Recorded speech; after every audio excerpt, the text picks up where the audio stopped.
Welcome to the Excellence Project. I'm Eric Worre, and today's episode, you're going to hear from author, host of the PBD podcast, and founder of Valuetainment, Patrick Bet-David. Early this year, I had the opportunity to sit down with Patrick right here on this podcast, and people went crazy for it. So much so that we invited Patrick to speak at this year's GoPro experience.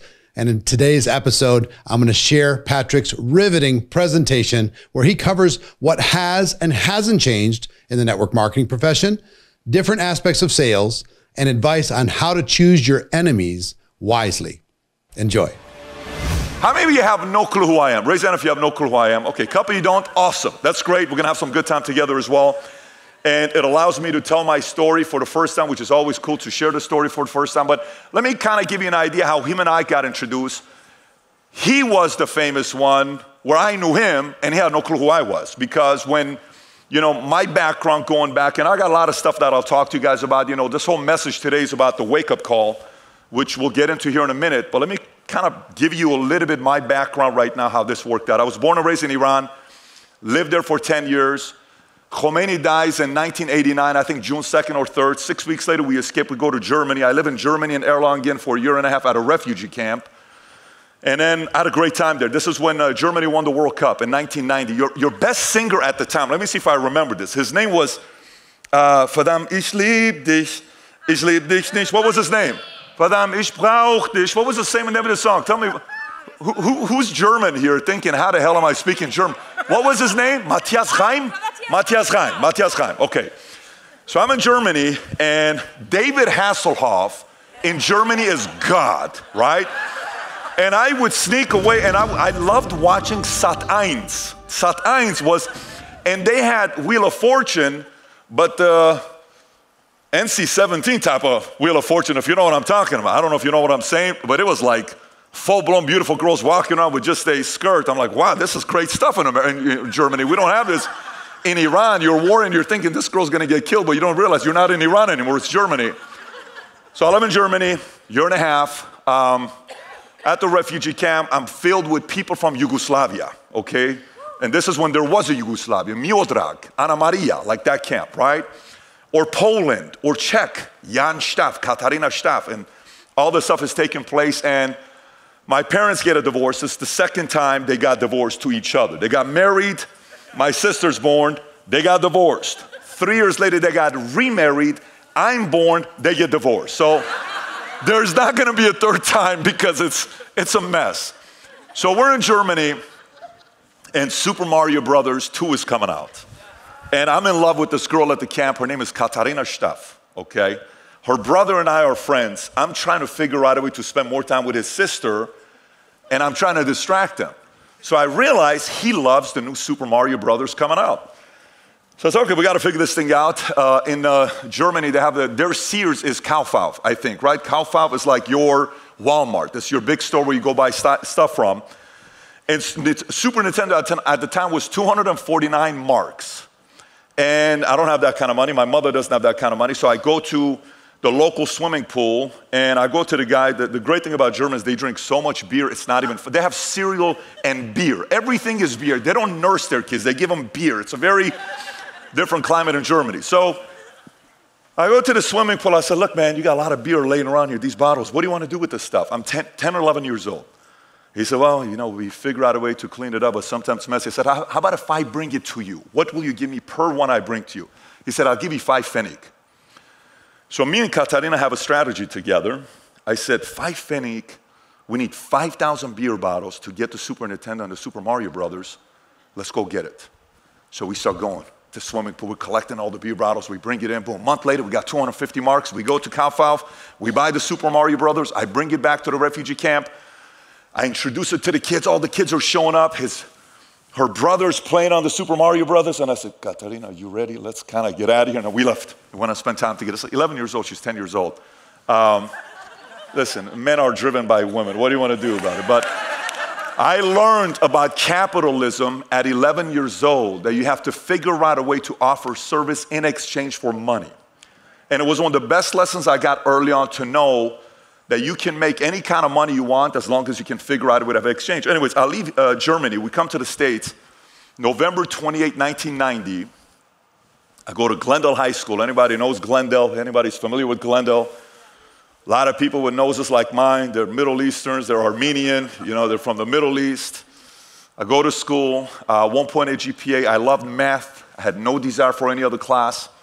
Right after high school, I joined the Army. I went to the 101st Airborne Division Air Assault in the U.S. Army, had a great time. Anybody served? Anybody served? Thank you for your service. What branch? Air Force? Navy. Fantastic. Respect. I love it. Respect, respect, respect. So I was in the Army, had a good time in the Army. I get out. Then I become a U.S. citizen June of 1999. And at that time, I wanted to be the next Arnold Schwarzenegger. I was going to be the next Arnold, Middle Eastern. I went to the same college. He went to Santa Monica Community College. I was going to go be Mr. Olympia champion. I was going to go marry a Kennedy. I was going to go be a governor one day. This is what I'm going to do. And then I go to Mr. Olympia to see what it's like, and all the bodybuilders are like, dude, you're too tall. You're going to have to be like 400 pounds. He knows, my friends in the back, you guys know who he is if he hasn't already spoken, that you're going to have to be 400 pounds and you're going to have to do this. I'm like, I'm not doing this. So that day I came back, I said, I'm not doing bodybuilding. I'm done. I closed the chapter because at 6'3" and a half, it's tough to compete. So I get out and I start working at Bally's. Anybody knows Bally Total Fitness? Do you remember the gym back in the days? Who still has a 36-month contract they can't get out of, right? It was the biggest complaint. If you could sell those memberships, you were great, right? If you can sell a 36-month contract. Anyway, so at Bally's, man, we learned how to sell. It was awesome, right? Gym memberships. And at the gym I was at, you would get also different kind of nationalities were coming in. So you had to learn how to sell to different community in a different way. You kind of have to learn about their heritage, their culture. You have to kind of feel how to poke some of the ones and in a nice way offend them or get under their skin. Like I remember one, I can't tell you the ethnicity, but you guys can guess where these folks are from. They would come in and I would say, what can I help you with? He said, what do you mean? I want to get a membership. No, you don't. No, I do. No, you don't. Who do you think you are? You're not going to buy a membership. You're going to make me give you an hour tour of the gym. You're going to ask for every discount, and you're still not going to get a membership, and you're going to waste my time. You're not buying a membership today. Who do you think you're talking? You will not buy a membership. So my friend on the other side knows what we're doing. And then he would come in. I'm like, okay, this is a good time for you to come in. So, whoa, what's going on? You don't talk to a customer like that. You don't talk to a customer like that. What can I help you with, sir? Do you realize this salesman right here said, I am not going to buy a membership. Shame on you, Patrick. You're not going to buy a membership. Sir, would you like to buy a membership? Yes. Let's go to my office here and buy a membership, And we would have a ball with these guys. We had such a good time. Anyway, so that was Bally's. And then next thing you know, when you're selling gym memberships, guess who always wants to talk to you? So next thing you know, people would come in, they would say something like this. So how long you been doing this for? I'm like 6 months. Do you see yourself doing this for the next 10, 20 years? I don't know. I don't think so. What are some of your dreams? I really haven't thought about it. You think you're getting paid what you're worth? Like, man, why is it like once or twice a week all these questions are being asked? Maybe I'm so special and someone finally figured this thing out, right? And I was working at the Bally's in Chatsworth. If you know anything about Chatsworth, I won't tell you what happened in Chatsworth, but Chatsworth has a reputation for making wonderful movies, right? And it's not movies for kids, but Chatsworth has a very strange reputation. So our club was known for having interesting members.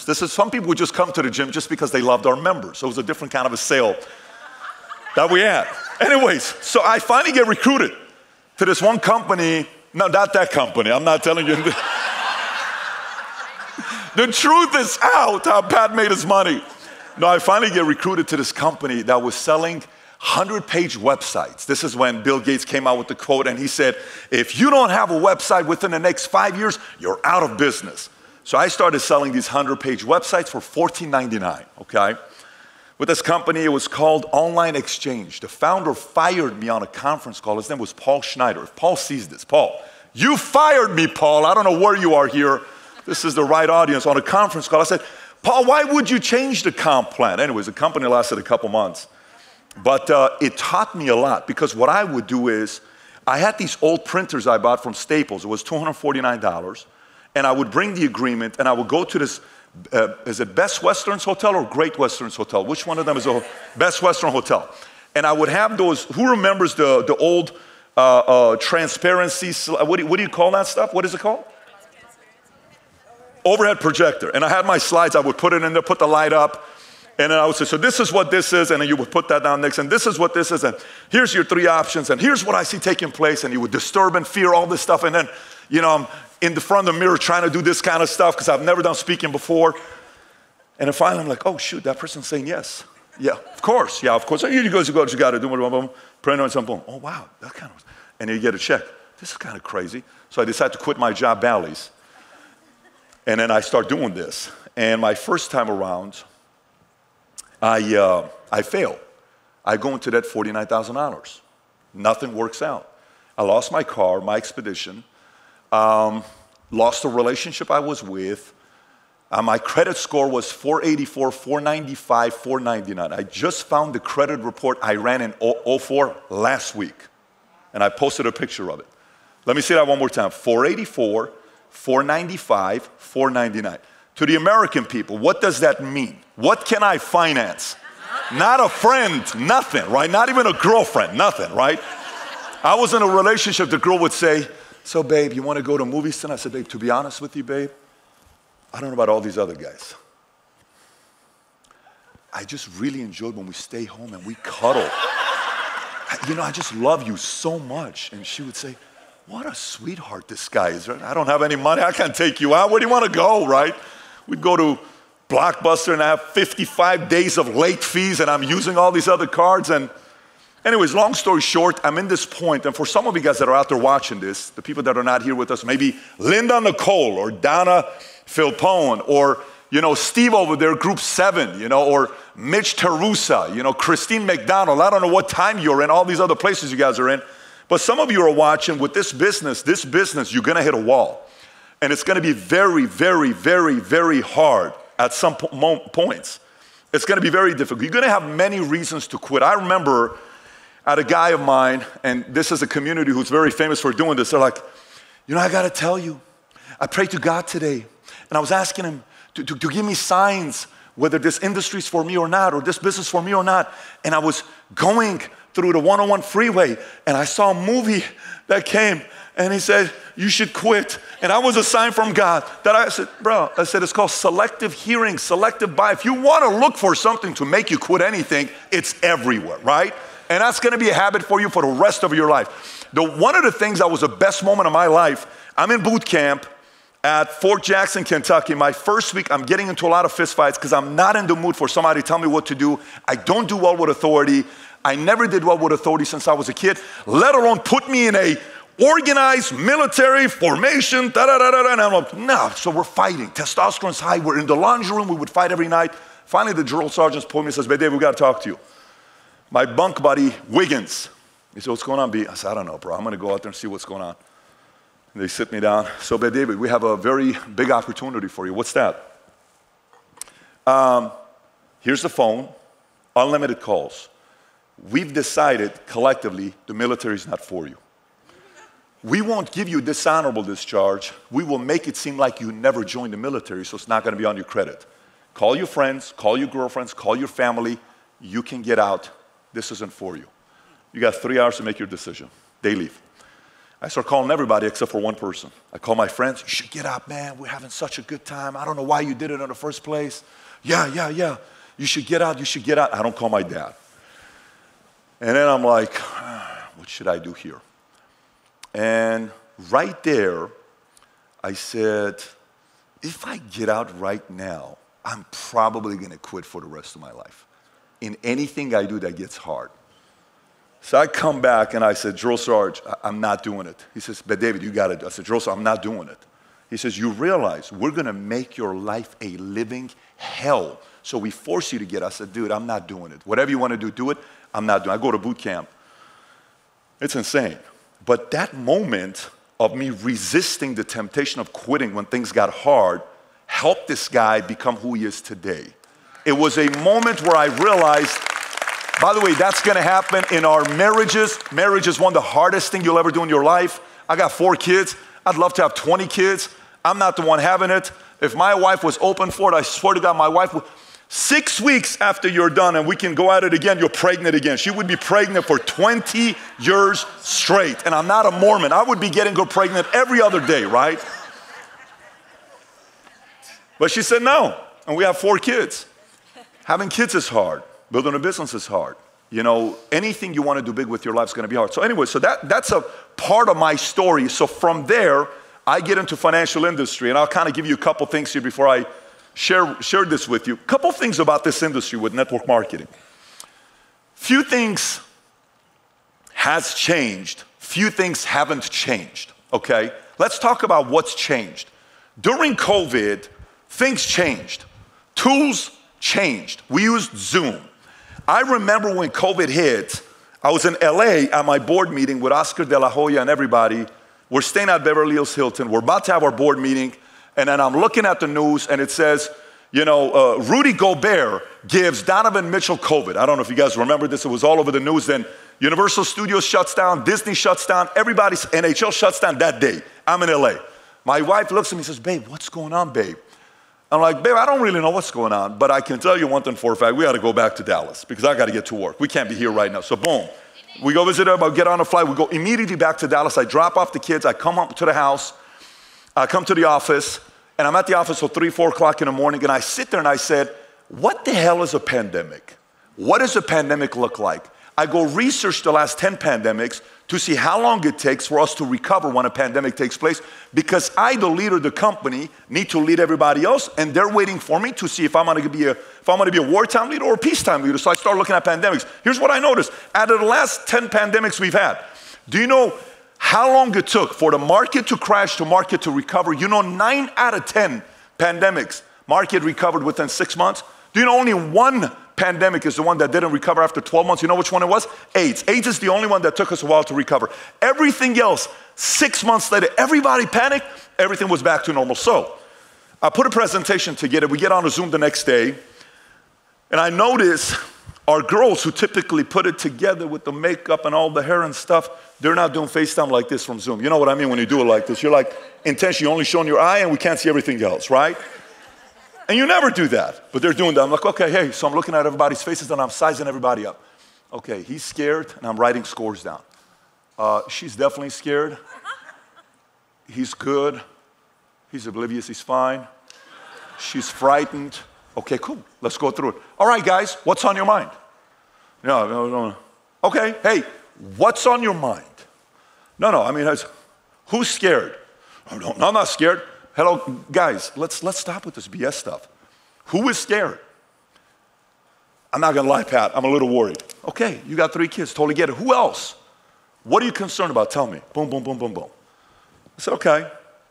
How about yourself? How about this? How about that? Everybody started talking. Then I said, look, guys, here's what we're doing. This is what's happened. This is the conditions we are. Here's where we're going. During this time, whether you have a choice or not, you have a choice to be a wartime leader or be somebody that's a coward. You cave, you're afraid, you don't do anything. And by the way, the next crisis that's going to happen, you're going to go on flight zone again. So do you want to fight? Do you want to flight? Or do you want to freeze? What do you want to do? Let's roll. Let's roll. We went. The next month, we had a record-breaking month. But what Zoom did to us is our guys started making such good money that they got lazy. So the Zoom, by the way, some of you guys know the Zoom people made a lot of people lazy. So, well, I'm making $28,000, and I'm like, you're no longer prepared. You're winging it. And then coming back from that was slightly different, right? Social media became easy to DM everybody. Prospecting is easy. DM, copy, paste, DM, you're limited. DM, copy, paste, DM. Hashtag, let me look at the hashtag, find the people, DM. All these funnels you're creating, right? Prospecting changed. And then you have content creation. How many guys create content here?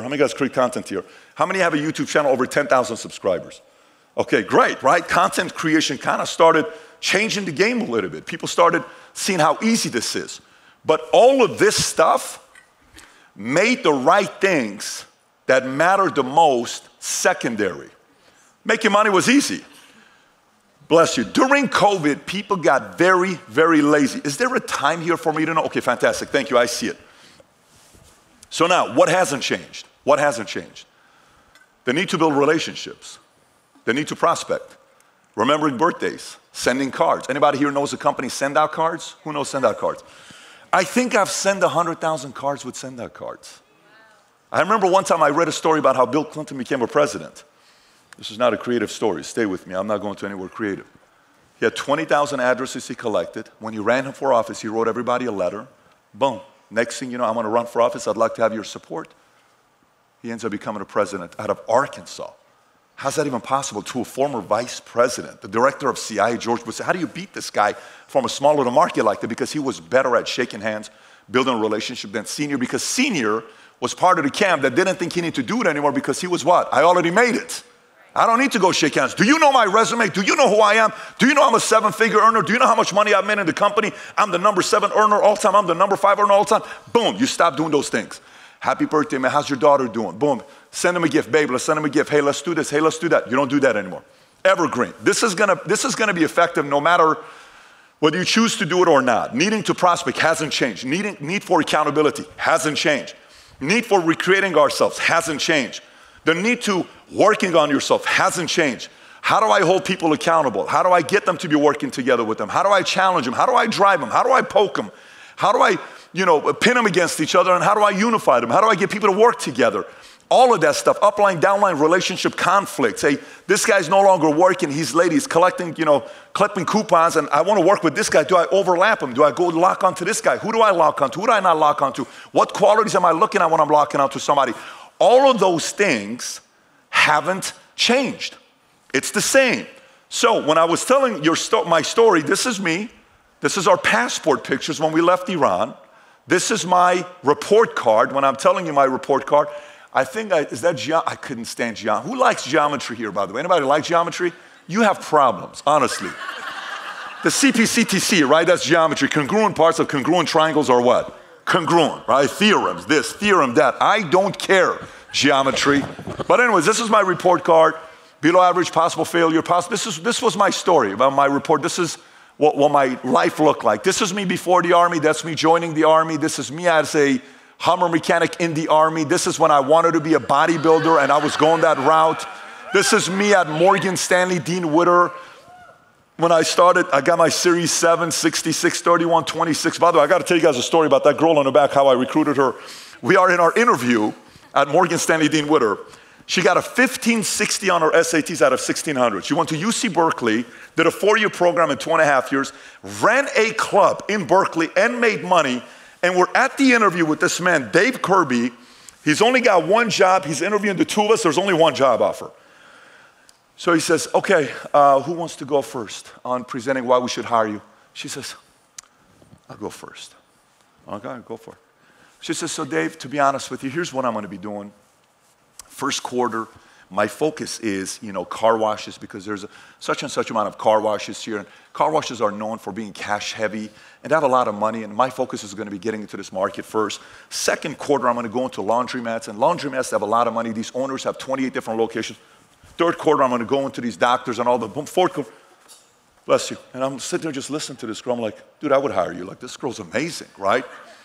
And he says, so, okay, very good. Thank you for being prepared. Patrick, how about yourself? I'm like, dude, I'm not going to lie to you. Like, here we go. Like, one of this kind of stuff. I'm like, here's my sheet of paper. I said, Dave, I was in the military. I work my ass off. I tell good jokes. I'm pretty funny. People like me. I follow this thing called the 3-foot rule, but I don't have this kind of a plan, but I'm going to outwork anybody else here. That's my pitch. Literally, that's all I have to say. So he looks at us and he says, you know what? I like both of you. And I'm like, really? Yeah. You guys are both hired. There's no way. Yeah. She says, you're hiring Kim? I went to UC Berkeley. He doesn't even have a 2-year degree. Says, but there's only one thing. You guys have to share that desk together. So that's her. This is me. Where you see her fingers like this giving a peace sign, there's a computer right in between us. She says, Pat, we both know you're not going to pass your Series 7. Let me just deal with the computer. Anyways, we became very good friends. And by the way, she's a killer executive today at a Fortune 100 company, doing very well for herself, very, very well for herself. She's got 8 patents with us. She's very, very successful. Anyways, so when I decide to leave Morgan Stanley, and I said, hey, I got to tell you, I said, you're very impressive. You're one of the most impressive girls I know. So I know. That was the way she was. She wouldn't even say thank you. It's just, no, I know, right? Like, you're so annoying, but okay, fair. I said, I got to tell you, I met somebody the other day. You're impressive, but she's very impressive. Who's this girl? I'm not going to tell you. Why wouldn't you tell me? Why would I introduce you to her? If I tell you you're going to want to go work with her, I don't want to tell you that. I'm going to go work with her. And she says, no, I have to meet this girl. There's no way she's more impressive than I said, dude, she's way more impressive than you, but I'm not going to tell you. So I go to the bathroom. Famous story. She knows I know. I'm in the men's bathroom. I'm just washing my hands. I know she's outside.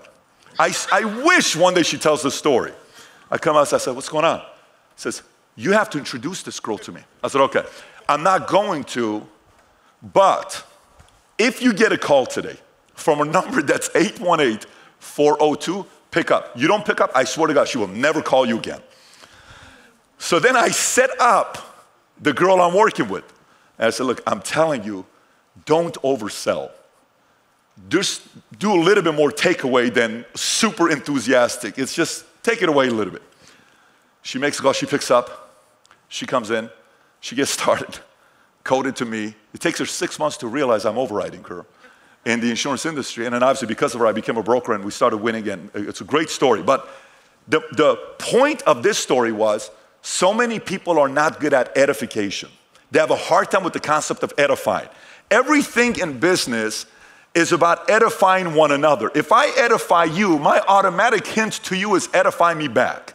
This is when, like, you know, back in the days when, I don't know if who here partied hardcore. Raise your hand if you partied hardcore. We got a lot of Christians here. I respect you guys, but you know, when you're older and you have kids ask, Mommy, did you party a lot? Babe, I went to church 8 days a week. Babe, your mom would never party.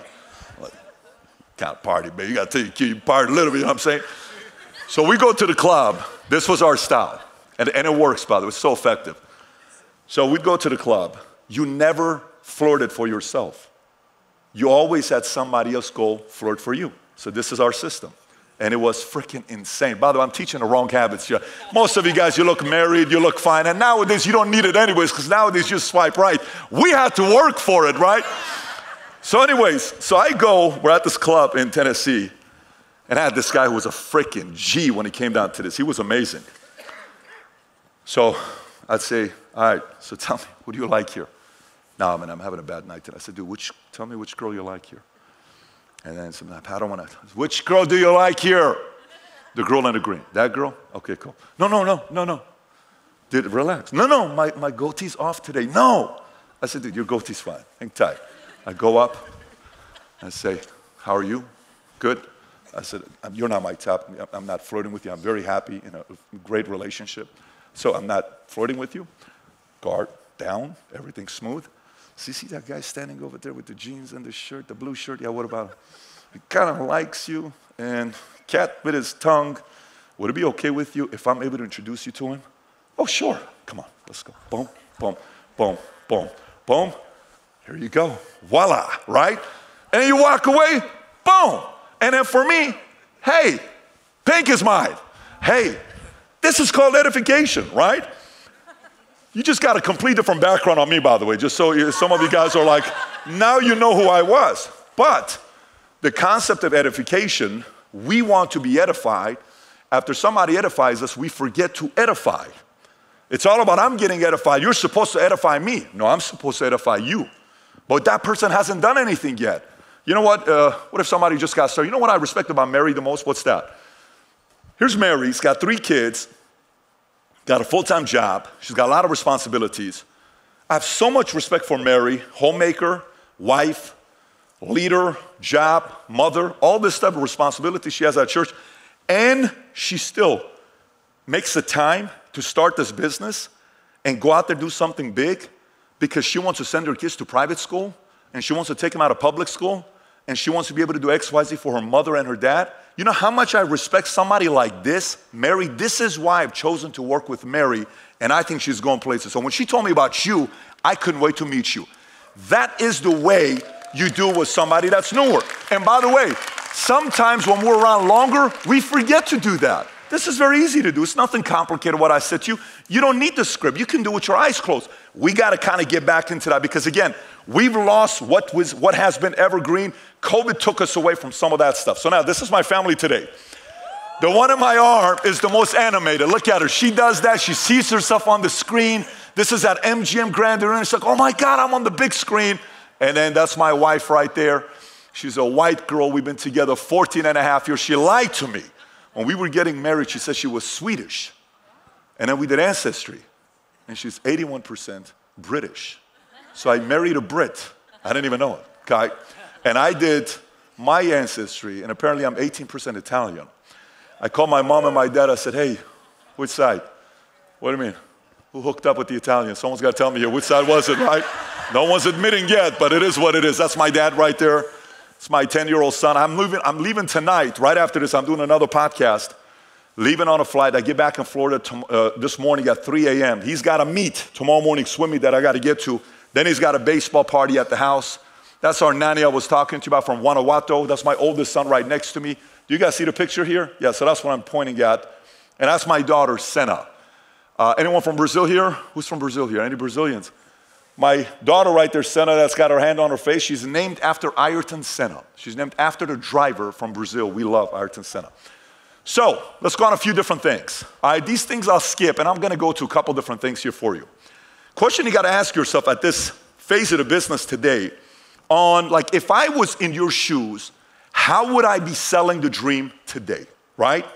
Most people sell the dream the same way 20 years ago as they did 10 years ago, as they did 5 years ago, as they did a year ago, as they do today. Fine.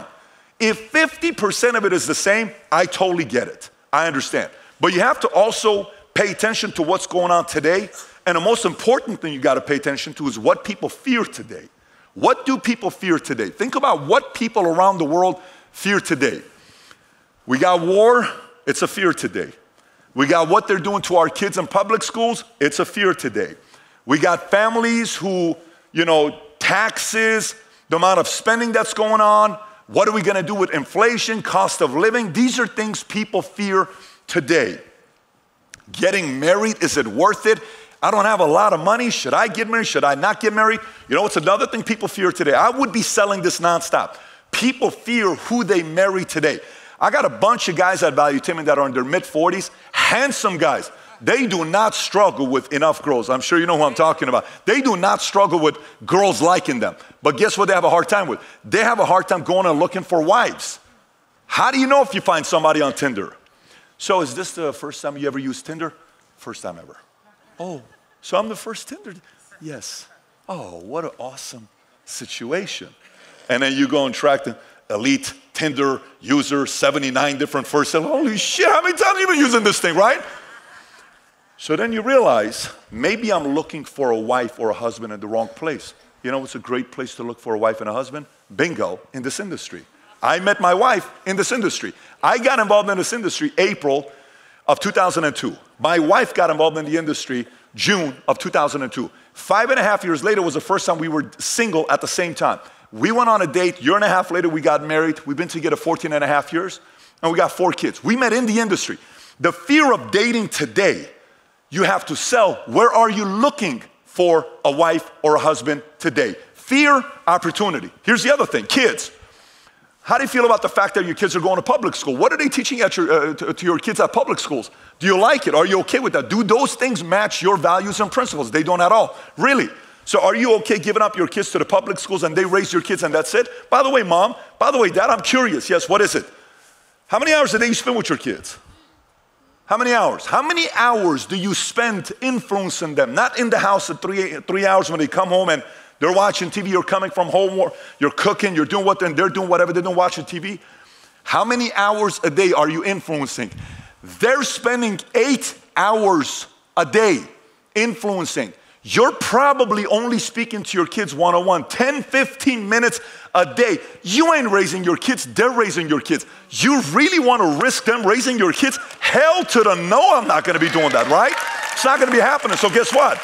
By the way, I got a guy, a friend of mine, one of my executives that I hired. He just texted me today, by the way. I'm sitting down with him, super successful guy, has done very well in the financial industry, multi-millionaire executive, phenomenal executive. I had him for a year and a half. He helped us go through the process of selling the company. I said, tell me about your kids. I said, man, my son is this, good-looking son, Wife's a model. He's a good-looking guy. I said, tell me about your daughter. Yeah, I'm having a hard time with that. I said, what happened? He said, I spent $200,000 sending my kid to private school, and now my kid doesn't even want to see me. Every year, she would come back hating me more, and I couldn't understand it. She would say things like, Dad, all you care about is money. All you care about is this. My teacher's right. My professor's right.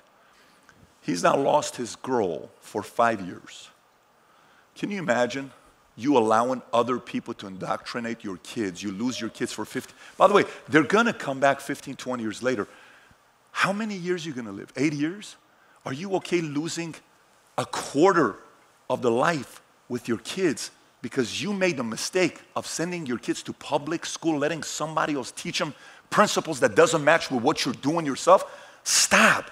If you ain't gonna make the money for the Lambo, if you ain't gonna make the money for the Ferrari or the big house, go make the money so you can take your kids out of public school and put them in private school. Put the right people around them. Again, what people fear today, how we have that opportunity for them. I would be selling the dream in a very, very different way today. You have to sit there and match those two. Hey there, I just wanted to break in to quickly invite you to join me at the GoPro Experience 2024. It's December 6th and 7th with a bonus leadership day on December 8th.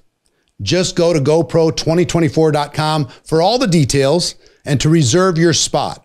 If you're committed to building a life-changing business through network marketing, commit to this event. I can't wait to see you there. Now, let's get back to our conversation. So for a lot of you here, depending on what phase of your business you are, some of the newer guys that are watching this from around the world, like Kelly Douglas, Jenny Nolt, David Rattan, all you folks that are out there watching this, the folks that are here with us, obviously we know who you are, you guys are players. But some of the newer people, when you go from being an employee to a sales rep, your biggest flaw is everybody needs to tell you what to do. If they don't tell you what to do, you generally don't do anything. You haven't been conditioned to be a self-starter. A job teaches you, hey, what do you need me to do next? I need you to manage this project. Okay, great. When's the deadline? Da-da-da-da. How much budget you got? Da-da-da. Okay, great. Let me go get it done, and then boom, I'll go get it done, right? When you become a sales rep, no one's going to do that with you. That is on you. You have to follow up. You got to check on the client. You got to check on the team. You got to do that part. So that process of going through that, the benefit this industry offers is you're working with somebody that can educate you and help you through that process. There is an example. I'm on a podcast last 24 hours. I was with this guy named Bradley Martin, good-looking guy, 6'5", 6'3", 265. You know who I'm talking about. Freaking awesome conversation. Then I'm with DJ Vlad. I don't know if you guys know who DJ Vlad is. He's got 6 million subscribers. He interviews all these hip-hop rappers. And then just now I was with Lewis House. Do you guys know Lewis House? Sweetheart of a guy. And I'm talking to these guys, the conversations we're having. And one of the questions was, hey, what would you do if you this whole question, if you're getting started all over again, what would you do? I'm like, my entire premise is I would make a list of top 10 people I want to duplicate that I can work with. And I would make a list of top 10 circles I want to be in. And this applies to every business. Media, recruiting, sales, sports, Hollywood. If you're in the circle of Adam Sandler, every movie he does every year, you're probably in his movie because you're in his circle. If you're in the circle of Vince Vaughn or Jon Favreau, every time they do a movie, you're probably in their movie because you're in their circle. They keep doing the same exact crew because that's who they want to work with. You have to recruit the right circle to be a part of and the right leaders, individuals to duplicate. And that is on us. By the way, some people put a list of who they want to get to, but there's levels to this. This person may take a decade for you to get into that circle. Some circles takes a month. Some you get lucky and you enter it. Some take 6 months, 12 months. But for those of you that are going from the employee to the sales rep side, you got to really get coachable at levels you've never been before. Then the sales rep to sales leader, this is when persuasion comes in, conflict resolution comes in. Lewis asked me the question. He says, if somebody wants to make a lot of money right now, what's the first thing you would tell them? I said, look, at 28, 29 years old, I made a list of what I wanted to solve for in my life. The number one thing for me was being a leader amongst leaders. So once that became the priority in my life, everything was about what? Whatever I did, is this going to make me a better leader amongst other leaders? And if a person's a great leader amongst other leaders, what are they very good at? They're typically good at sequencing. They're typically good at conflict resolution. They're typically good at communication, persuasion. They're typically more poised when crisis comes. They're typically good at getting people together. They're typically good at negotiation. They're typically good at getting people to do certain things they wouldn't do on their own. They're typically good at doing those things. So from the sales rep side, you may be a good recruiter. You may be a good guy that gets people involved, but you don't know how to build any leaders. That's a reflection of you. And then obviously the business owner mindset, which means you got to get your money, your stuff in order. Sometimes in this industry, guys screw up not paying the taxes. You know what I'm talking about. You don't get the right accountant early. You keep using that cousin of yours that you've known since they were 22 years old. Fire your cousin as an accountant. Big mistake a lot of people make. Go get a real accountant. Spend some money with an accountant and financial people, and don't feel sorry for the fact that you're firing a relative, because that's when you get in trouble. And then later on, think like a CEO founder. A CEO founder, they're always going. They're not sitting there waiting on somebody. It's a different mindset that founders have. A few other things here that I get to the end. I only got 3 minutes, so I'm going to skip this part and I'll get to the last part. I got a book coming out called Choose Your Enemies Wisely. So let's talk about this one here. And then maybe when we bring the great Eric Worre back in a minute, and Marina, he doesn't know this. I think I told him this years ago. We probably bought 40,000 copies of his book. You know the book GoPro? For about 6 years, everybody was required to read his book. It was fantastic. Back in the days, we used to read the book by this guy named Mark Yarnell. Who remembers the Mark Yarnell, your first year in networking, all the beautiful, big-ass book, right, that it was.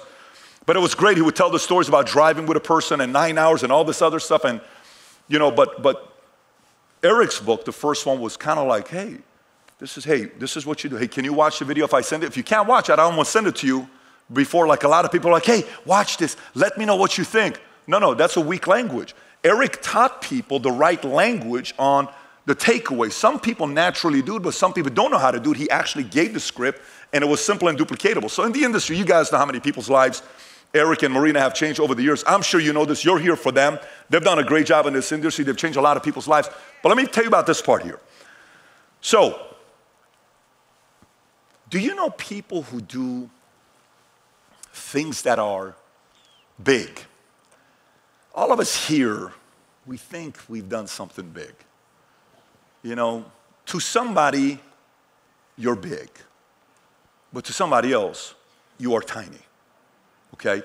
I made $100 million to a guy named Tucker Carlson earlier this year when Fox fired him. Some of you guys love the guy. Some of you guys hate the guy. I also am very good friends with Chris Cuomo. He was at my house yesterday. 2 days ago. I'm a big fan of Chris Cuomo. What a weird thing. You're friends with Cuomo and with Tucker? I am. That's what I like. I'm confusing. For some people, I don't want to talk to everybody. If you see my show, it's rowdy, it's fights, it's screaming, but we get along and we have a good time together, right? So I make the $100 million offer to Tucker, and he turns me down. I said, 5 years, $100 million, you don't even want to take a look at this? No. You know what he took? He took a retweet from Elon Musk over my $100 million. I sat there, I'm like, holy moly. A retweet from Elon Musk 52 times a year is worth more than $100 million. I felt so broke, it's not even funny. And I have money, but I felt so broke. And I said, okay, so guess what? To somebody, you are big, but to somebody, you're a freaking peanut. So you can either always be around people that make you feel big, or you can be around people that make you feel like a peanut. I like the second one. So let me get to this. Do you know the people that typically do big things in their lives? They have 3 things in common. Don't ask me why. This seems to be a very common thread. When I tell you this, some of you guys are going to get emotional because you're going to go there. Some of you. We won't know, but you'll go there. Watch this. Number 1, those who do something very big, they typically have experienced unconditional love from at least one person. What is unconditional love? You got arrested. You came home drunk. You got your ass kicked. You're bleeding. You screwed up. You crashed the car. She says, baby, you okay, baby? Mom, I just crashed your car. The fact that you're okay, baby, that's all I care. Come here. Oh, my God. And you're like, wow, this kind of love exists. That gives us hope to go through the pain of life because we always seek that unconditional love. We need it one time, right? Second thing is unbelievable pain from somebody, unbelievable pain from somebody's approval you will never, ever gain. This could be an ex, they left you for another girl. This could be an ex, she destroyed your heart, humiliated you, was public. This could be a business partner. This could be words your mother or your father's. This could be someone who left you. Today, my driver, I said, hey man, how many kids you got? He got one. I said, how long you been married with your wife? He said, I'm a single father, man. I'm taking care of her. The mother lives 5 hours away from me. I said, man, I salute you, respect you, right? And then the story is a technical story. It's a tough story. He was betrayed. So imagine that kind of a pain. No matter how much you do, it's never going to be enough for that person to say, I'm proud of you. So you're always seeking it, right? You know what the last one is? Here's what the last one is. The last one is they choose their enemies wisely. Not competition. It's enemies. They choose their enemies wisely. I remember I'm 24, 25 years old. I'm just getting involved in this business. I'm in Vegas 26 times a year. I party 6 clubs. I would go to Tuesday through Sunday. I took one day off, and that's Monday. We go to this Christmas party, a Syrian Christmas party in Glendale, California. We're at this event with my dad. One of our relatives makes a disrespectful comment to my dad, subtle. But he makes a comment to my dad, and I see my dad kind of go like this. And I look at this guy like, I'm about to destroy you, bro, but I love you. You're the nicest guy to me, but you should never talk to my dad like that. But I'm not going to do anything to you because we're family. I look at my dad, I said, Dad, we're leaving. I said, what are you talking about? I said, we're leaving. We're not staying here. I said, we're not leaving. I said, Dad, we're leaving. We're not staying here. That guy doesn't talk to you like that, bro. We're leaving. We're not leaving. I said, I'm your ride. We're leaving. So I look at everybody. You know how you don't want to shake everyone's hands? You're like, hey, everybody, good seeing you. We got to go. Some came up. My dad's embarrassed. He follows me. We go outside. He's fighting me the entire walk to the car. We're in the car fighting. I'm in tears and angry at the same time. You ever cried and been angry at the same time? You know what I'm talking about? It's very scary, right? And I'm screaming at him saying, nobody talks to you like this ever again. Nobody does. Do you know how much you've done for these guys? How dare he talk to you like that? He cannot talk to you like that. I have given him permission to talk to you like this. This is on me. I effed up. We go to the house. I call my sister, come to the house. We got to talk. They come to the house. I said, I swear to God, they're going to have to kill me. They're going to know your last name, Bet David. You're going to go everywhere. They're going to say your son is Patrick Bet David. He always talks about you, Gabriel. My dad was having a heart procedure 3 weeks ago. He's at the hospital. He's doing an angio. He's having a little bit of an issue. He's had 13 angiograms. He's had 3 stents in his heart. If you know what I'm talking about, forget about it. But he's had heart issues. The surgeon comes in. The surgeon says, I know who you are. He says, really? How do you know who I am? He says, I've only seen one other nose like that before in my life. And it's your son, Patrick Bet David. He always talks about you. It's great to meet you. So, oh, thank you. Now he gets stopped. And the Bet David last name is a little bit known than what it was before. For the next 40 years. Do you know what that did to me? Not competition. One day I'm on a flight back from Chicago. I'm on a roll right now, but I'll pause because I got to bring him up. Eric, right after this, I'll stop and I'll bring you guys up, but you'll see where I'm going with this thing here. I'm flying back from Chicago. I got my yellow notepad. And you know how we typically do affirmations and it goes like this. You're great. I'm a leader. I'm this. I'm that. I'm this. I said, forget about it. I'm going to flip it because I can't wait that long to make money. I got big dreams. I got to make money right now. And I can't just be excited about dreams, you know. My son and I were having dinner this Saturday night. I said, hey, son, Billy, do you love to win or do you hate to lose? Half a second, guess what's his answer? I hate to lose. The best winners are those who hate to lose because they over-prepare. Freaking awesome when he said, I hate to lose, right? So I'm on the flight back, and I'm like, write down the most painful things anyone's ever told you. And I start writing it down. Boom. Oof. Boom. Oh, my God. Boom. Then all of a sudden on the flight, I'm all emotional, and I'm fired up, and I can't sit straight, and I keep writing it down. By the time I'm done, I got 30, 40 things, and I start ranking it.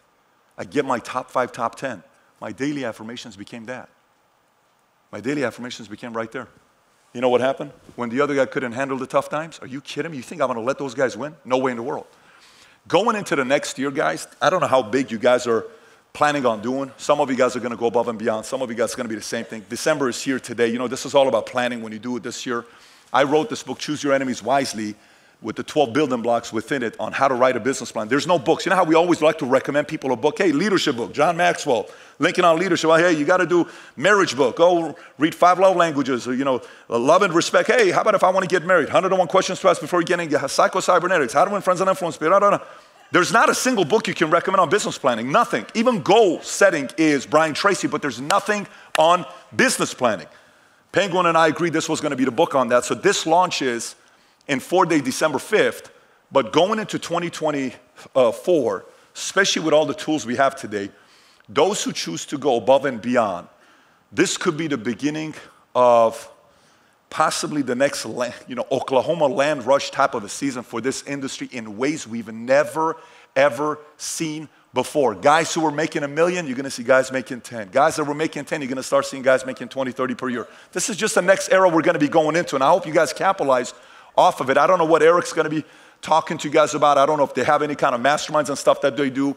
If you get a chance to be around guys like this, the community and the individuals to be around is going to be very important. But it's been a blast hanging out with you guys. I think we're going to do some Q&A before we wrap up. So having said that, thank you so much, guys. Appreciate you. I want to continue this just a bit. Thank you. They say that comparison is the thief of joy. Have you heard that phrase? Do you agree with that? Comparing up, yeah, sometimes. Because here's the thing. I think sometimes when you're striving in network marketing, you want to get to the next level, or somebody who's a founder, or somebody is in the top 5, and you're trying to get into that group. Sometimes it can be a little bit painful. You watch the recognition programs and all that stuff. But you know what I love? Friends and associates in my life that piss me off. I love it. Like, you piss me off. Because you're aiming so big, you're playing so big that, like you, Dana White, pisses me off. Rob Dyrdek pisses me off. Mark Wahlberg pisses me off. Because they're not playing small at all. So for me, if you don't have somebody that's pissing you off, you're in the wrong room, in my opinion. You got to have somebody who's just like, argh. It's like, damn it. They're just crushing. There's nothing stopping me from crushing. I'm just playing into the kiddie games. So vision didn't come from nowhere.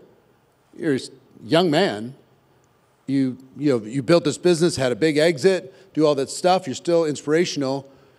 When did it flip and you said, you know what, there's levels to this game, and I'm going to go from accumulation to contribution, I'm going to go to impact, I'm going to go to legacy?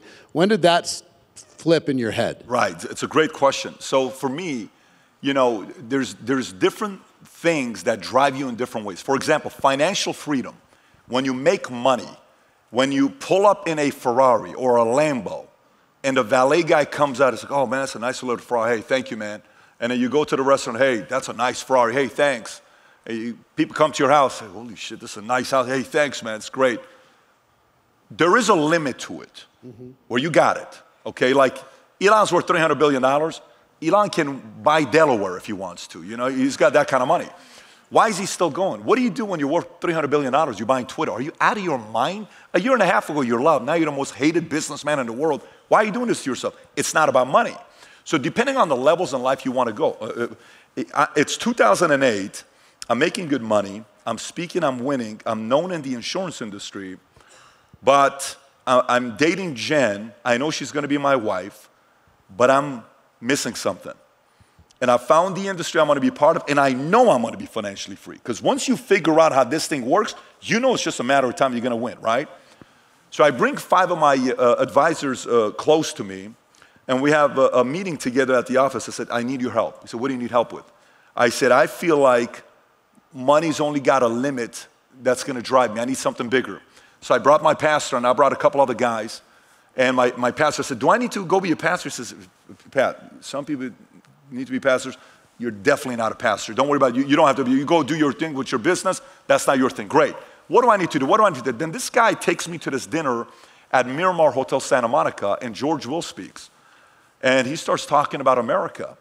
And then afterwards, he comes to me, And the man that invited me, Bill Vogel, he says, hey, George, can you tell us something to Patrick? He's looking for his purpose. He says, where are you from? I said, Iran. He says, why don't you go study the history of America, capitalism, and find out why so many people come to America? I said, really? He says, yeah. I said, okay, great. So I leave. I read one book. Then I watch a Phil Donahue interview with Milton Friedman, if you've never watched it. I watch a second one. Then I'm obsessed. Then I'm reading everything. Then next thing you know, I'm a whole different human being. Then it wasn't no longer about money. Then a year later, I put an event together in JW Marriott called Saving America Doing the Impossible. I'm dressed as George Washington, Middle Eastern George Washington. My wife is dressed as Lady Liberty. My friend's dressed as Lincoln. We have a 40-foot Mount Rushmore on the stage. And the messaging of the event was Saving America Doing the Impossible. 3 months later, we start PHP, and we go from 66 agents to today we got 45,000 insurance agents nationwide in 49 states.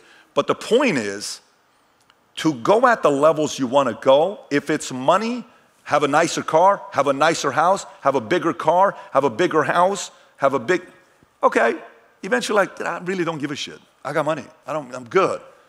But if you're going to go at the levels of when you walk into a room, you want everybody to stop and say, holy moly, she's in the room, he's in the room, it's got to be bigger than just money. So for me, I wanted my family to experience when we walked into the room, the Bet Davids are here.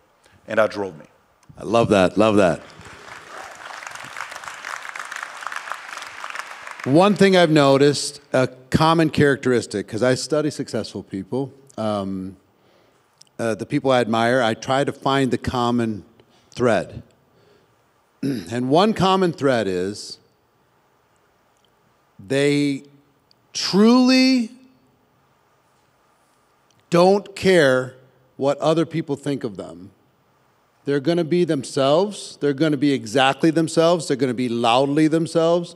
When you think of Elon, you saw him yesterday or 2 days ago when talking about advertisers. Bob Iger. Yep, Bob Iger. Or you see Dana White. Yep, Peloton. And He's the destroyed Peloton in about 60 seconds. That's right. But it's totally authentic. And he's not going to be pushed around off of his beliefs. He's going to stand for what he believes in. And a lot of people, I think, in business feel like you need to be politically correct all the time, and you got to just make sure you don't offend anybody. But I've noticed amongst top people, they're willing, for the sake of their beliefs, to be extra bold and ruffle some feathers if necessary. But they're not just smoothed out all the time. They're spiky. You know what I'm saying? Yeah, absolutely. So have you noticed the same thing? Because when I watch your stuff, there's some spiky stuff in there, which is what makes things interesting, which makes things spicy. But you've got to kind of have a thicker skin in order to be able to go to that space, don't you? There's a few things. One, you have to be confident in your delivery, meaning if you have a reputation, like everybody has a reputation here, whether you know it or not. I can call the 5 people that know you the most. This is why we do reference calls. I can do the 5 people that you know the most. If I get 15 minutes with each of them, I know who you are, okay? Vice versa. If you got my wife here, my kids here, my executives here, my board here, I give you 3 hours. 3 hours that you're going to know stuff about me that maybe it's not public, right? Okay. So you have a reputation. What is your reputation? I actually want you to think about this. What is your reputation? What do people think about you behind closed doors? What do they say? What do your family members think about you? What do your competitors think about you? What do your kids think about you? What do your peers think about you? So you write down the reputation. I had a reputation. I didn't like the reputation. My reputation was, Pat's the fun guy. Let's go to Vegas. Let's have a good time with him. That's who Pat is. And that's Pat. I'm like, no. I write down, I want my reputation to be when Pat says something's going to get done, it's done. You can bank it. So I start telling everybody, that's my reputation. Once you say that you want that to be your reputation, guess what you got to do? You got to go increase your credit score to match this reputation. So if Elon says we're going to go on the moon and we're going to create civilization and his biggest fear is AI and he's a humanist is what he calls himself and he's worried about advanced AI or Sam Altman, they're having this beef going back and forth. Why is he so worried about it? Is he talking about it because it's just gibberish, he wants to get us excited? No, he really believes this. And he's been delivering. over and over and over and over again. So if you are confident in your credit score of delivering, then you can be slightly bolder on what your beliefs are because it's deep in the core. It's not, you ever see somebody that gives, like for example, let's just say somebody works under Eric for 8 years. You guys all know this. I know for a fact you know this. Have you ever noticed that some people that they start speaking like the person that mentored them and they sound the same and they'll start, we had a guy, there was a guy that always walked like this. All of a sudden there's this other guy, I'm like, he would walk like this. I'm like, dude, that's not normal to you. It's not natural. You sound fake. You can be successful talking like the other guy, but it's not you, right? And then you see somebody and you look at him and say, dude, that guy's not like anybody. She's not like, why is she like that, right? Because that's a core belief. The messaging is different. 100 people can sell the dream in this industry. They all talk the same way. 5 people get on stage, they sell it in a complete different way. You're like, who is she? I've never felt, that was kind of interesting. Wow, the way this was sold. Very different, right? So, but that's because there's a true core belief on the inside. I was always afraid of talking about politics. And for 5 years, Mario's in the room. Mario's somewhere around here. Mario's all the way back there. Mario's the one that helped me start the YouTube channel. First video we did, it was with Mario. And I would tell Mario, if I do politics, stop me. I don't want to do politics because I don't want people to know my politics. I just want to talk business. And I would go into my message and I would say, and this is why when empires fall, it's because of the establishment. Pat, you're talking, I'm not talking politics. Why'd you stop me?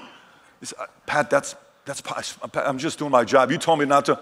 Okay, 5 years. And then eventually I'm asking God, hey, can you like take this passion of this political stuff out of my body?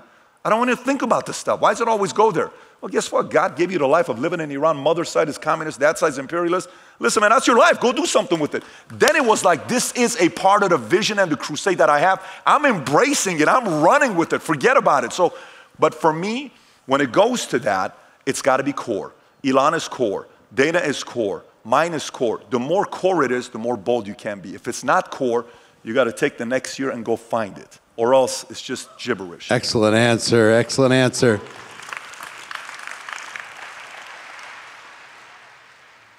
What I've watched, he has a vision to build a media empire, a campus in Florida with 2,000 employees just creating content for the world. Okay? The big thinking and the discipline and the systems. Everything you built is on systems, yes? You know, we're talking about duplication tomorrow. Today was about recruiting, tomorrow's about duplication, Sunday's about leadership. So you focused on systems, but I want to ask the question because, like talking about Dana White, he kind of famously said, if you're even remotely a savage, you're going to chew up the rest of the world. You're just going to absolutely smash. If you can flex while everybody else is weak. And post-pandemic, a lot of people are weak. Post-pandemic, in the entrepreneurial space. They got weak. If you can really flex, you can crush it. So a combination of that energy.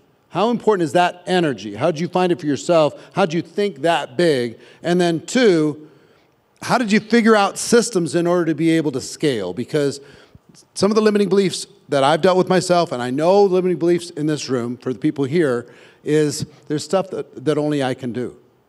You know, and for me to go higher, I just have to keep putting more and more on my shoulders, and that's a lack of systems and buying into some false beliefs. So how important are systems, and how valuable is it to go into whatever your vision is with high energy? So it's so interesting you say this. So 8 years ago, 2015, I'm not happy with myself as a CEO. I am so annoyed with myself because I don't know what to do as a CEO.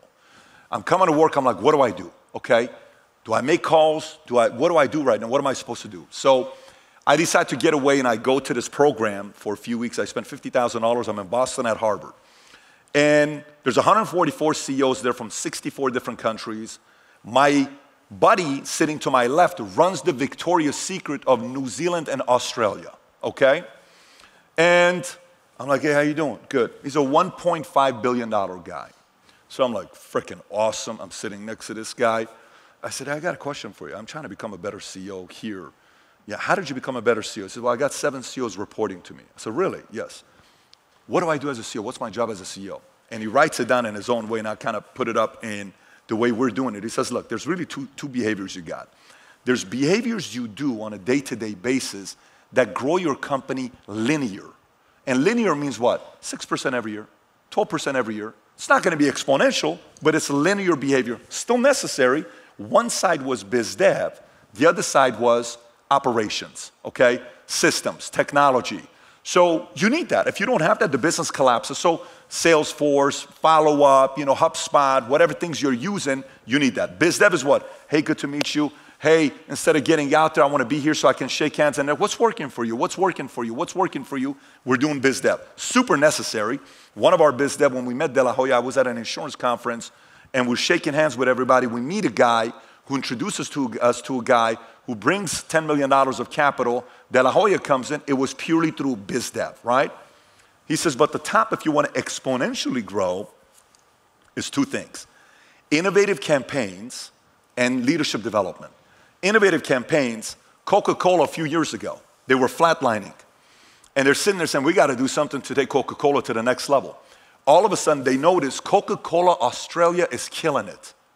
Coca-Cola Australia. Why is Coca-Cola Australia killing it? Who remembers Share a Coke with Mike? Share a Coke with Larry? Share a Coke with Jose? Who remembers that? That campaign started in Australia, and they did it with 20 names. Then they're like, we're getting people who are non-Coke drinkers buying Coke for their friends. What a brilliant, innovative campaign. So what do?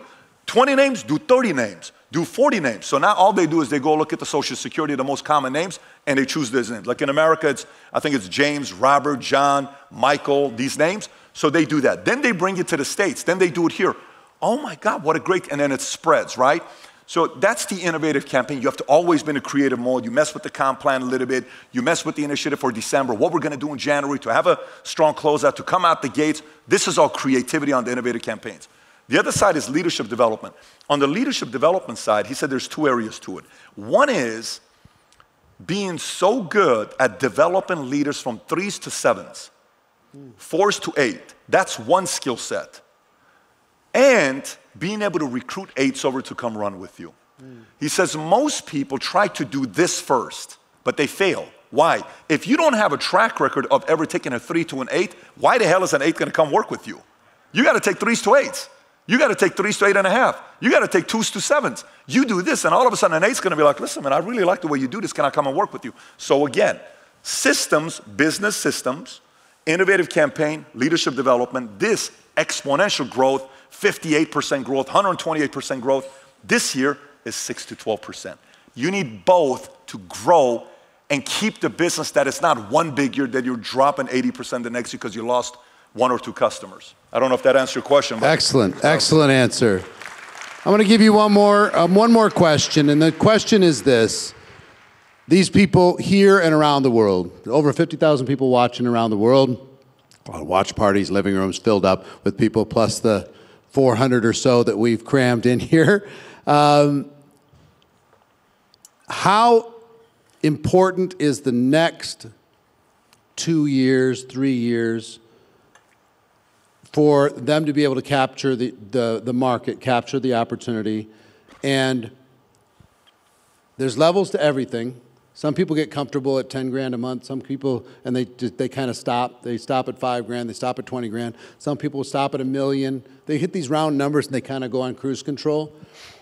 You've kept going beyond that. You teach other people to keep going beyond that.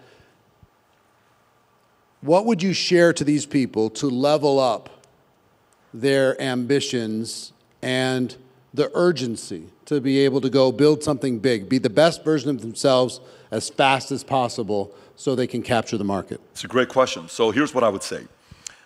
In content creation, young guys are coming up and they're blowing up. Why?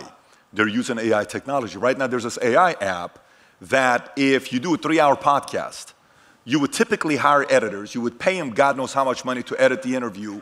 And then they would do all these clips and captions and videos, and you would pay them $30 a video, $40 a video, right? So if they give you 20 short clips, you just spend $800 for 20 short clips. There's a software that comes out. You put a 3-hour podcast in there.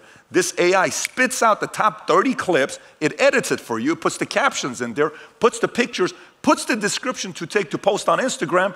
Click. This is the 98%. This one's got the highest likelihood of going viral. You click it, takes off. And what is this? If you DM me, I'll give you the name of it. Can you tell me what the name of it is? I text it to you. What's it called? Can you say it louder? That's Opus the one. OPUS clips. Right, Opus there you go. Clips. So Opus clips. And there's a few of them, right? That's one of them, but there's a few of them that people are using. So watch this.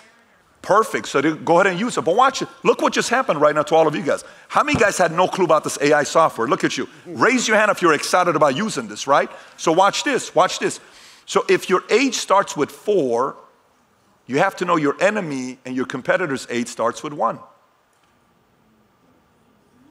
If your age starts with 4 or higher, your competitors are going to be starting with the age 1.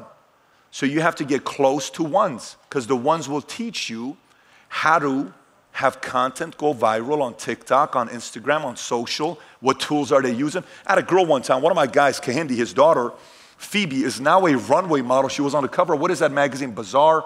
Harper? I don't know what that, what's the magazine called? What is it called? Harper's Bazaar. She's a beautiful girl, right? She's 23 years old. I've known her since she was 13 years old. We're in Hawaii one time. She says, Uncle Bet David, I have to show you how to use Snapchat because you never use Snapchat. You look at what's going on with Snapchat. And she starts teaching me. So every time I was around my guys as kids who were 12, 13, 14 years old, I would always ask, what apps are you guys using? What's most popular? What are people using? How are people cutting clips? Who's a YouTuber in your school? What tools are they using? Every single time you're around 12, 13, 14, 15-year-olds, ask them those questions. Don't just say, oh, so cute. What a waste of a time. Skip the cute and ask them, what tools are you using today, right? So watch this. Now, stay with me. Watch where I'm going with this. In the content creation side, sometimes you're going to plateau, and it's so annoying. You were getting 100,000 views a video, 500,000 views a video. Now you're getting 2,200 views, 800 views, 3,900 views. You're putting all this time into it, and it's not doing anything. You're seeing these other guys, boom, AI's taking off for them. So if the AI guys go and do ChatGPT, what are the top 20 best questions to ask if you interview Mark Cuban? They're not the one interviewing him.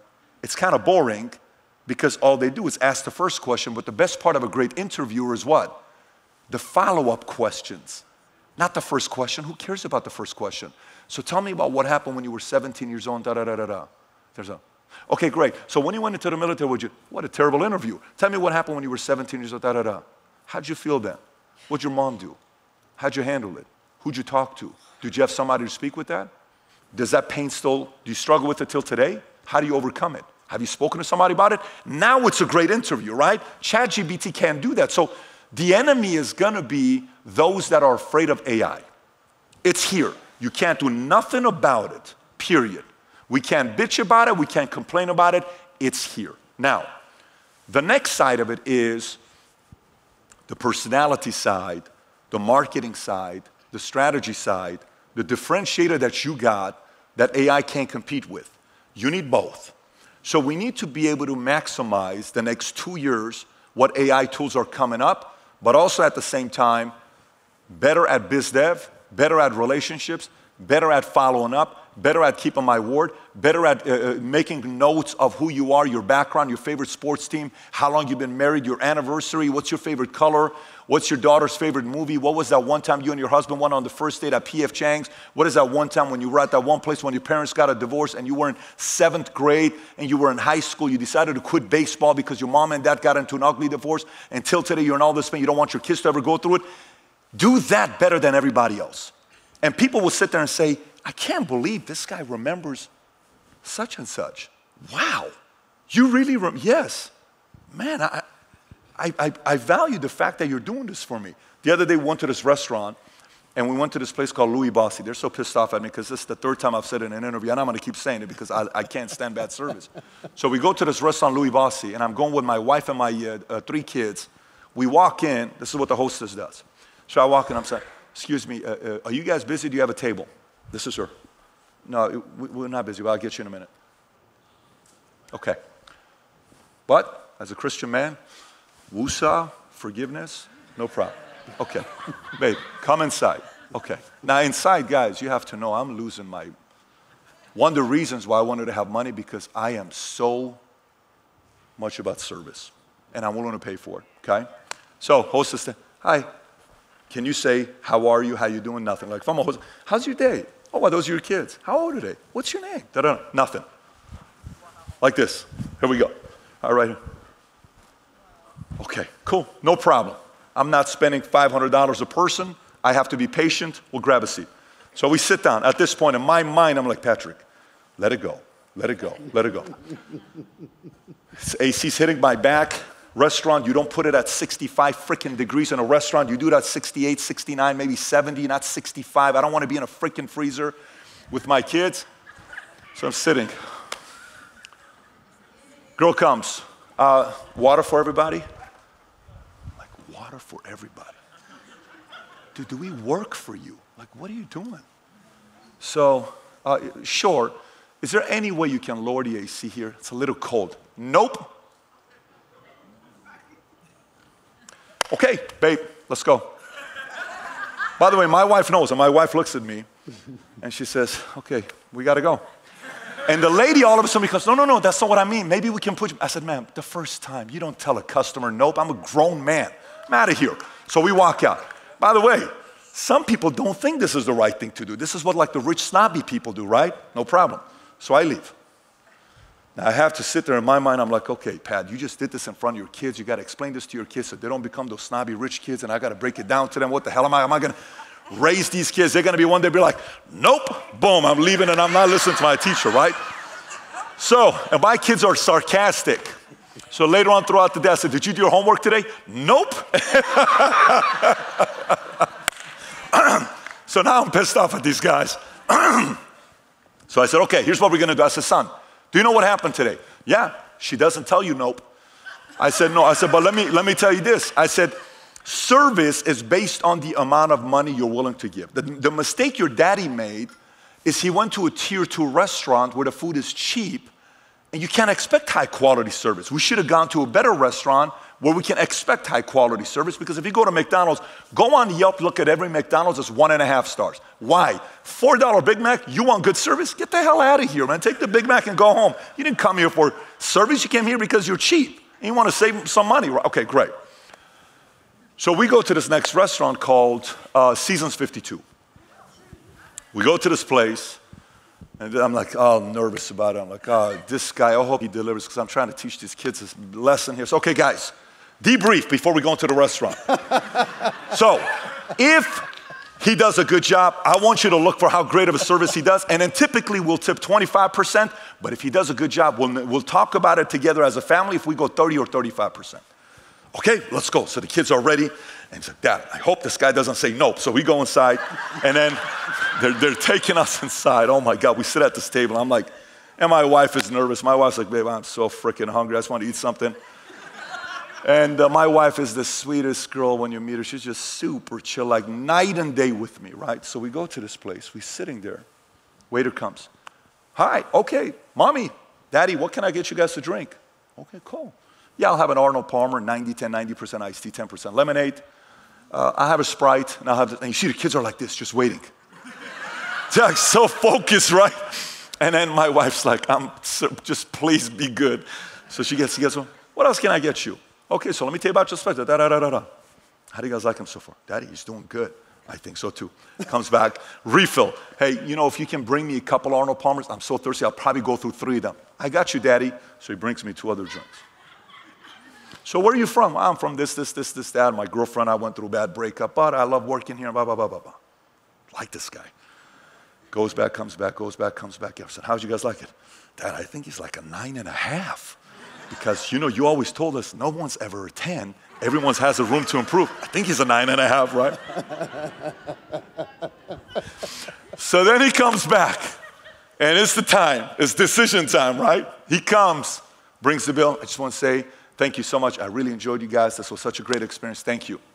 I said, so guys, what do we do? I said, Daddy, I don't know. I think this is 35%. So you think so? I think it's 30%. I think it's 40%. I said, how about we tip them 100%? 100%? We tip him 100%. I said, well, here's what I want you to do. What's that? I want you to walk up to him, give him the bill, explain to him why the David family tips 100%, because we value great service, and let's take a picture with him, and we'll share it with everybody else. We walk up, they go up to him, they give the bill, and my oldest son says, hey, Michael, we just want to tell you the reason why we chose to tip 100% is because the David family values great service. You went above and beyond, and we really appreciate you. He's in tears. I take a picture with the guy. I posted this picture on the podcast, and I said, anybody in the Boca Raton area, go ask for Michael at Seasons 52. Absolutely amazing. Watch this. Moral of the story. Use better words. No more nope. When you're talking to people in customer service, magical words to kind of give to you guys. You ready? Hey, Johnny, can I make a suggestion to you? Can I make a request? Do I have your permission to be direct with you? These are magical words we ought to add to our repertoire. Once again, request, suggestion, do I have your permission to be direct with you? Subtle. When we get better at customer service and we use AI and we do follow-up together in the next 2 years, guys, I don't know if you know or not, if you do your part and you tee it up, this is going to be a very special next 2 years for a lot of people that are at this event. So that's what I would do. I hope you enjoyed that presentation from Patrick Bet-David, and if you did, please make sure you subscribe to this channel and share this with your friends. Until next time, make today amazing.